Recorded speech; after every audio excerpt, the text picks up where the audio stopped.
Damos una cariñosa bienvenida, amables oyentes, a este su programa Diálogo Bíblico. Muy bienvenidos. Con ustedes el pastor Juan Millán Orrego. Bienvenido, pastor. Muchas gracias. Y quien les habla, Raúl Medina.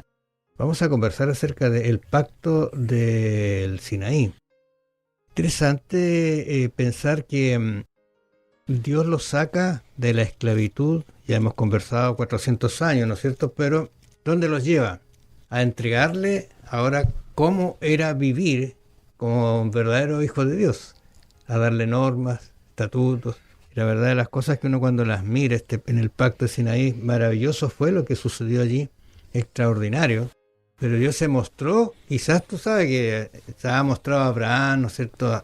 Pero aquí parece que se muestra de una forma muy especial Dios. Sí, fíjate que el apóstol Pablo, aquí en Gálatas 5:1, yo diría que es como un eco de lo que Dios quería de su pueblo y que se lo va a manifestar aquí en el Sinaí. Dice Pablo, Gálatas 5:1, estad pues firmes en la libertad con que Cristo os hizo libres, y no estéis otra vez sujetos al yugo de esclavitud. Es decir, aquí hay dos posibilidades, o somos libres o somos esclavos.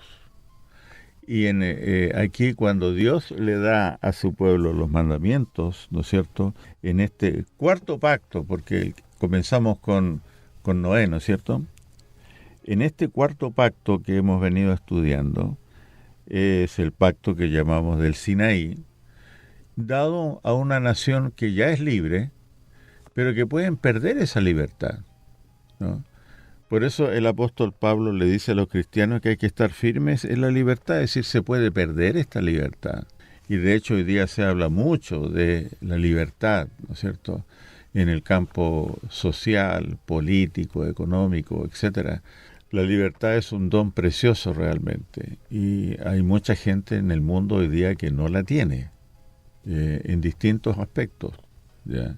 Por eso que la libertad verdadera, dice aquí, es la que Cristo nos dio, que nos hizo libres, pero libertad de verdad, ¿no es cierto? No solamente estamos hablando de lo físico, sino de lo espiritual. Ha habido muchos presos que son más libres en forma integral, aunque estén privados de libertad física, pero que son más libres en otros aspectos que el propio carcelero que los cuida.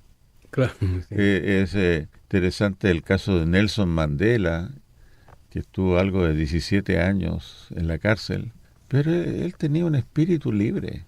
Y así otros personajes muy interesantes de la historia humana, que, digamos, los barrotes nunca le coartaron la libertad a esa gente.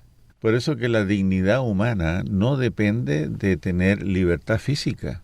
No, la libertad es mucho más profunda, según la Biblia lo entiende, y es una libertad que solo Cristo puede dar. Y a su vez, ¿no es cierto?, tú puedes... ¿Por qué la gente muchas veces se suicida? Porque siente que son esclavos de las circunstancias y que no las pueden vencer. Se torna su vida intolerable y se suicidan, porque no han permitido que Cristo los libere realmente. Invito en realidad a nuestros oyentes que se lean los capítulos 19 al 24 de Éxodo, donde están ratificados o están indicadas las condiciones para estos mandamientos y símbolos que Dios va a entregar en el Sinaí. Fíjese, si usted analiza con calma, yo recuerdo que había una persona que me decía, mira, siempre los mandamientos se comienzan en el versículo 20 no toman en cuenta el 1, dice. Sí. Entonces algunos decían, no, es que esos no son mandamientos. Lógicamente, esos no son los mandamientos. Pero interesante lo que dice, comenzando los mandamientos, yo soy Jehová tu Dios que te saqué. Claro. O sea, le hace una memoria para decirle, porque mira, el 19 dice, en el mes tercero de la salida de los hijos de Israel de la tierra de Egipto, en el mismo día llegaron al desierto de Sinaí. O sea, Dios tenía preparado ese lugar. Recuerda que a Moisés se lo había dicho que allí iba a llegar su pueblo, bueno, una serie de cositas que están relacionadas con eso. Habían salido de Refidín, dice, y llegaron al desierto de Sinaí, acamparon en el desierto y acampó allí Israel delante del monte, un monte maravilloso.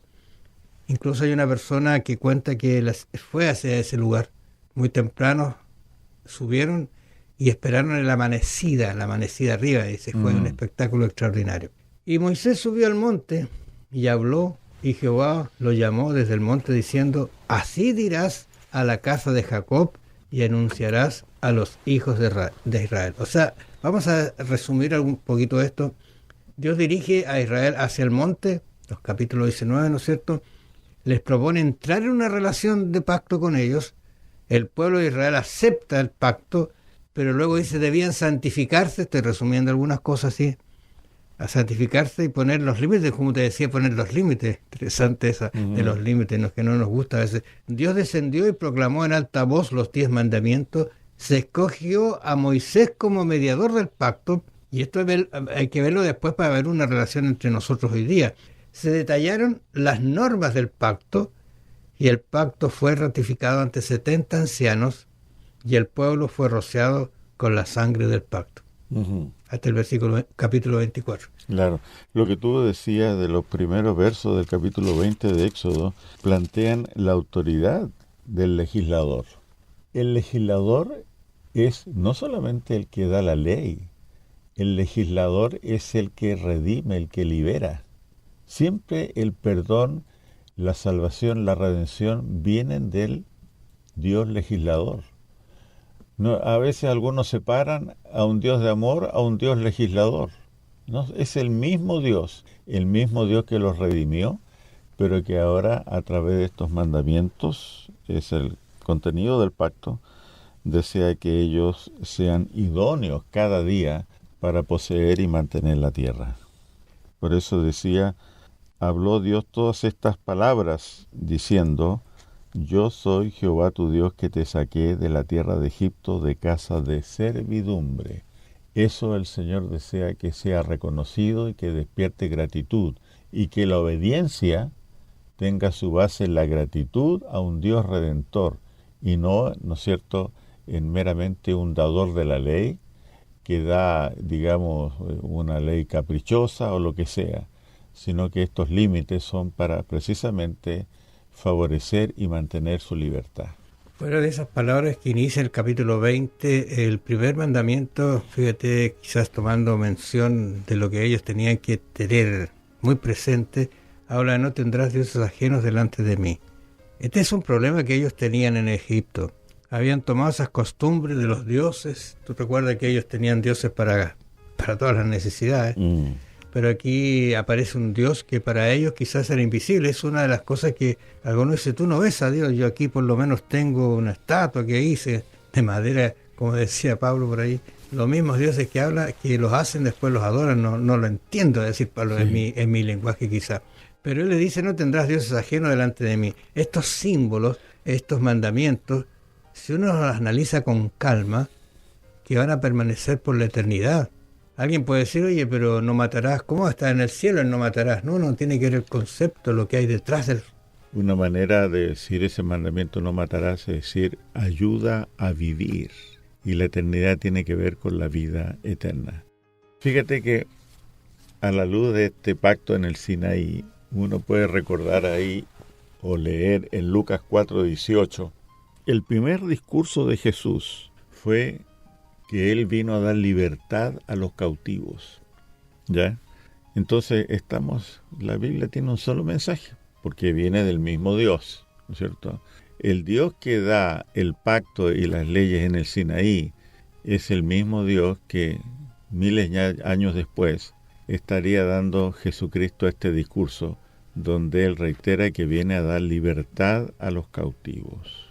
Tenemos que decir de que este pacto es un cuarto pacto que hace Dios con ellos. Adán, ¿no es cierto? Estaba Noé, Abraham, ahora con este pueblo, pero se convierte en el medio por el cual el pueblo de Dios busca o entiende el plan de salvación, que a su vez de recibirlo debía revelárselo al mundo. Y fíjate que Dios entiende que el anhelo universal, el anhelo transversal, universal, es ser libres de la culpa, libres por hacer o no hacer, libres por callar o no callar, etc. Podemos aplicarlo a tantas circunstancias, pero el hombre ansía la libertad, ¿no es cierto?